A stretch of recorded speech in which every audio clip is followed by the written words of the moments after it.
guys, how you all doing today? It's me, Smurry75, guys. I'm back for another video, and let's talk about the Euros.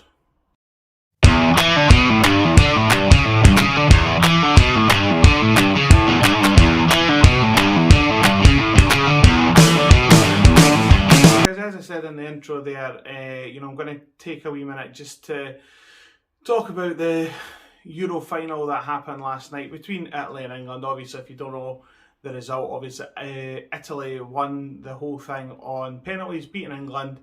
Right now, first off, okay, I'm gonna get the serious bits out of the road first. Okay, the young laddies who took penalties for England last night and missed, and who have been subject to absolutely disgusting racial abuse on social media. Listen, can I just say, for a Scottish person, I want you to know you've done your country proud. Right? You've definitely did your country proud, and it took a lot of bottle to do what you've done, stepping up in such a big game, such a big moment. It took bottle to do what you've done. So, unlucky, hard lines. You didn't deserve that. I'll give you that right now. Okay?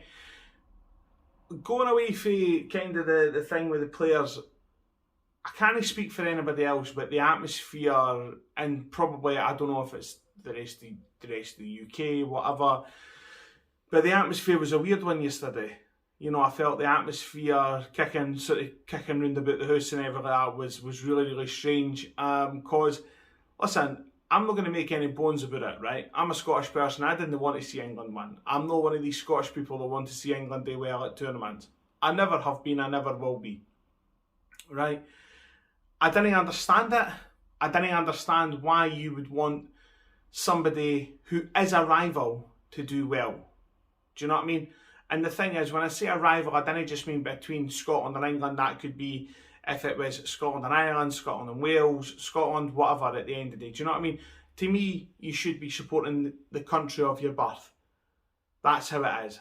I didn't agree with, I mean, I'm not trying, maybe I'm stirring up a different nest here, but I've seen loads of posts for like sort of people, I'm going to call them for what they were, for loads of Rangers fans yesterday, celebrating when England scored, you know, really rubbing in at the fact that they were in the final yesterday.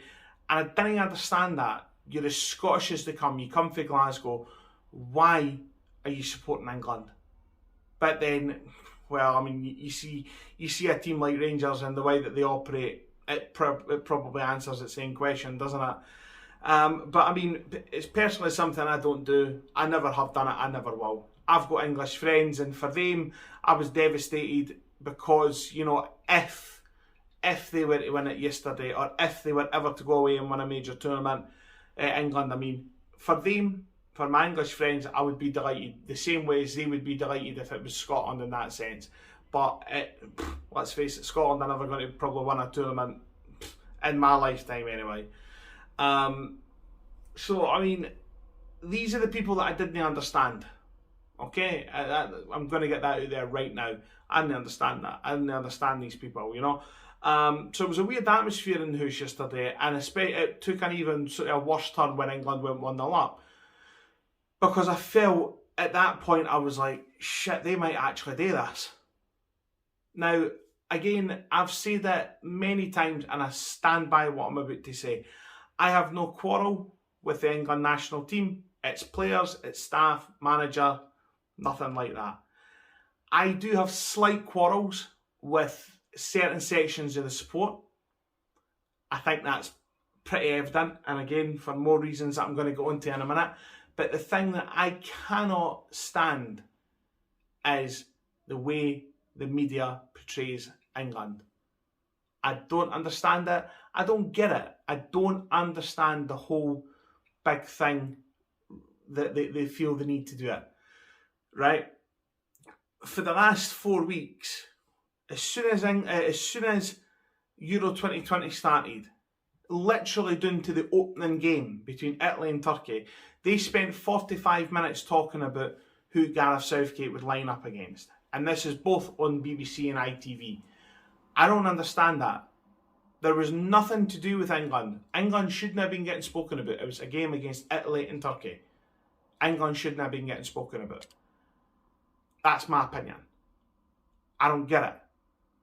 I think it's really dumb at the fact that they do that. And the whole tournament, look at the week leading up to the Scotland and England game. Right? Look at that sort of the week to 10 days leading up to that game. We as Scotland, we were shown over Gareth Sharp, Paul Gascoigne's goal against Scotland in Euro 96. We were shown that goal over and over and over and over again. And then when we thought we'd seen enough, they showed us that again and again and again and again. And it went on and on and on like that. And that is how the tournament has went. Every opportunity they've got to either mock Scotland or to big up England, they've taken it. Rio Ferdinand, the biggest prick. I'm not trying to be funny. Rio Ferdinand's the prick's prick. Let's be honest. Especially with his attitude at the semi-final.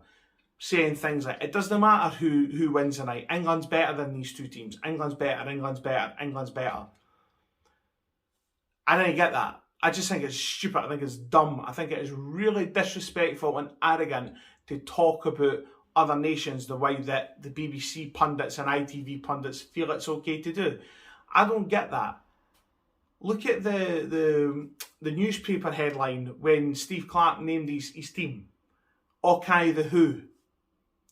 England stars quaking in their boots at Scotland's household names.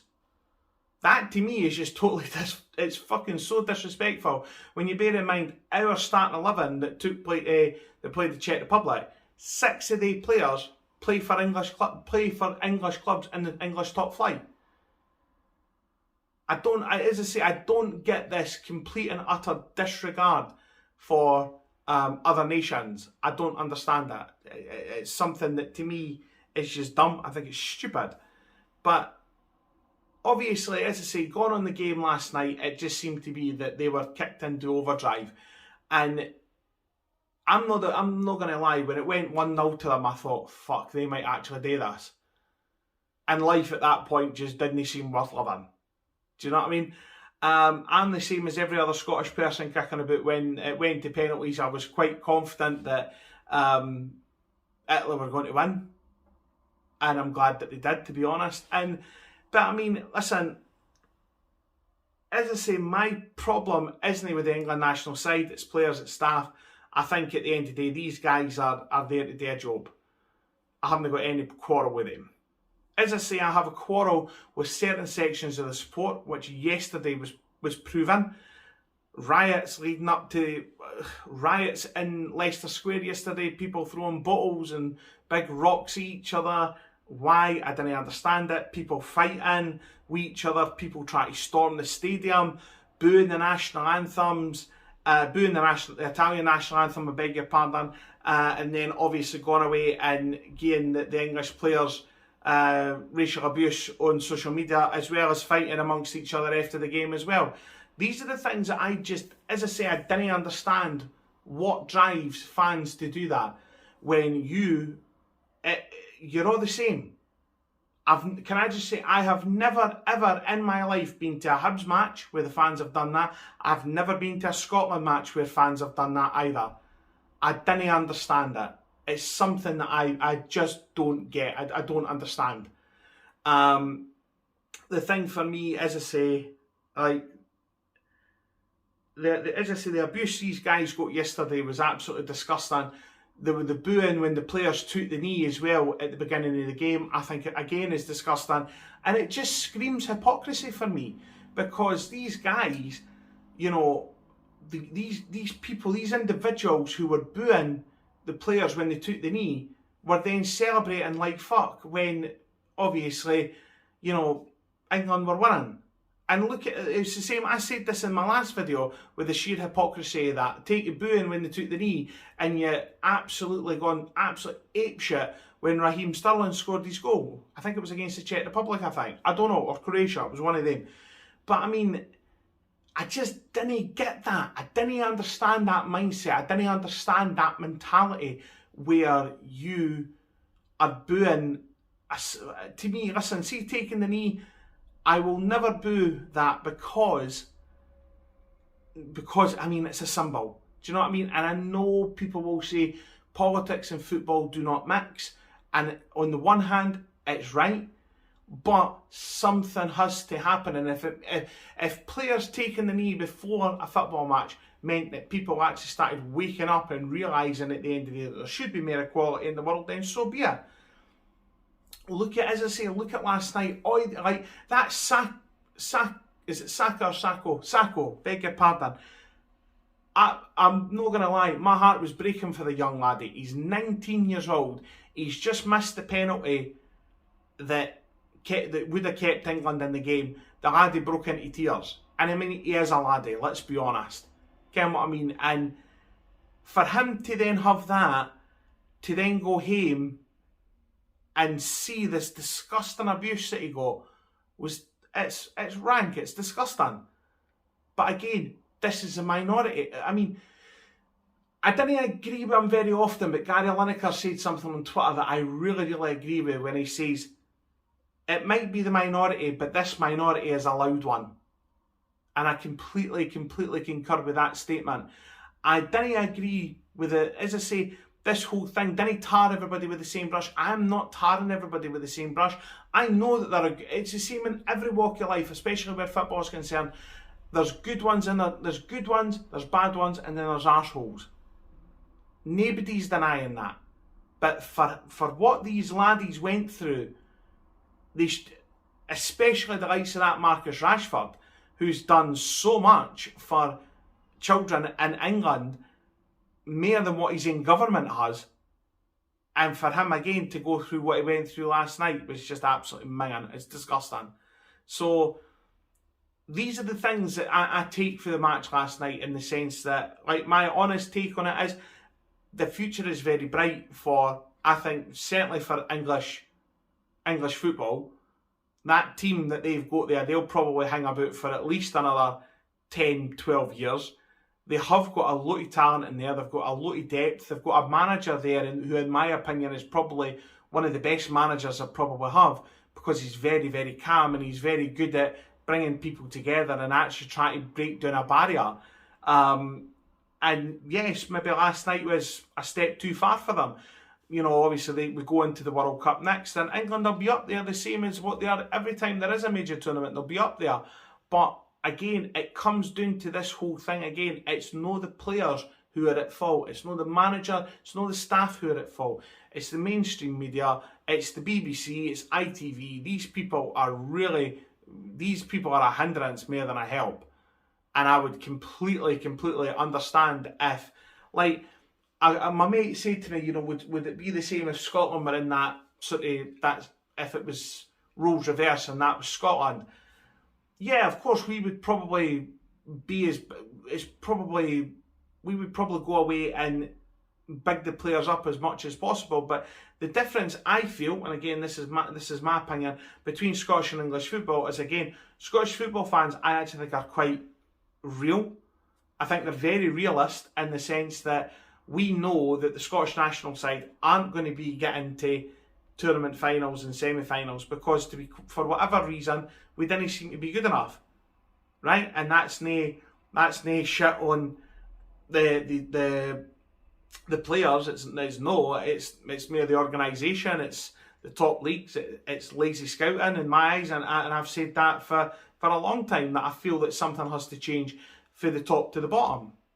I think that, you know, Scottish football, there is potential for a product there, and I think the product in Scotland up here is pretty good, but unfortunately we're always seen as the irrelevant ones. We're always seen as the tin pot ones, which at the end of the day is completely absolutely ridiculous. It's disgusting to even say that to folk, that your game is irrelevant. Like, for example, I made this point on Twitter yesterday where you know, I turned in and I asked the guy quite bluntly. I think the guy was I think he was I want to say a Bournemouth fan or something like that. Bournemouth, whatever he was, and he started saying, you know, Bournemouth's bigger than the Old Firm, Bournemouth's this, Bournemouth's that, And I'm sorry, anybody that says teams like Bournemouth, Fulham, everybody like that are bigger than the Old Firm, they need to take their heads out their arses. I'm a Hibs supporter, right? But even I can appreciate and understand how big the Old Firm actually are. The Old Firm are played to a worldwide audience. They are, as much as I didn't want to say it, they are the jewels in the Scottish crown at the end of the day. There's no ifs or buts about that. They're the feathers in the cap. Didn't get me wrong, teams like Hibs, Hearts, Aberdeen are all big, big clubs, but will no touch the Old Firm. That's how it is. And the thing is, as I said to the guy who was the Bournemouth supporter yesterday, I says, tell me something. I says, have you ever seen Bournemouth win a trophy? And he came, well, I've seen them win the Championship. I've seen them win League One and League Two. I says, no. I says, a trophy, i.e. your FA Cup, your League Cup. Well, no, of course I haven't. I says, well, I've seen Hibs win both. And his response to that was, it doesn't matter. Scottish football's irrelevant. Nobody cares about that. My granny could score 25 goals a season in Scottish football. And by this point, I was like, do you know what? I'm just getting fed up with trying to argue the toss with you, because at the end of the day, Scottish football has already been proven at the end of the day that it's not as easy as what people think. Look at the amount of English players who have come up from England thinking it's going to be an absolute doddle, and they get their arses bit. It's as simple as that, you know what I mean? The big difference between, I think, probably Scottish and English football is Scottish football is still too honest. It's blood, it's thunder. The thing, like for example, Roy Keane said this in an interview not that long ago, and he's absolutely spot on. Now think about it, when Roy Keane was playing, Man United, Liverpool, Man United, Arsenal, Man United, Chelsea were his big rivals, and he never went away, he shook their hands or anything like that, but that was about it. Then he got into the match. He says, look at the big rivalries nowadays. Liverpool, Man United, they're all going about, they're all high-fiving each other, they're all cuddling each other, all that kind of stuff. It's not a rivalry anymore. And he said that, and to me, I completely agree with that. That wouldn't happen up here. You wouldn't get players for Rangers and Celtic going up and high-fiving and hugging each other. You wouldn't get players for Hibs and Hearts high-fiving and hugging each other. Even fucking Ross County and Inverness didn't do that. Get what I mean? So that's the problem. Scottish football is still too honest. I mean, honestly, I don't know, guys. I feel like I'm going round and round in circles here. But as I say, my honest review of the game last night is I felt England were really, really unlucky. Did they deserve to win on the balance of playing over the 120 minutes? I don't feel so. I think that Italy have been the best team Italy were the best team in the tournament. For the start to finish, I felt they deserved to win it, and I'm not just saying that because I'm Scottish. You know what I mean? I mean, hopefully, in terms of a Scottish point of view, it's not going to be another 22, 23 years before we're back at a major tournament, but we'll have to wait and see. We'll just have to wait and see how things go. But as I say, that's my honest review of the game. By all means, at the end of the day, if you want to come and argue with me, slap a comment in the comment section below. If you agree with me, give the video a thumbs up. If you're new around here, give the channel a subscribe. And please click the bell icon beside the subscribe button. That will let you know when I upload. But that being said, guys, see you later. Ciao.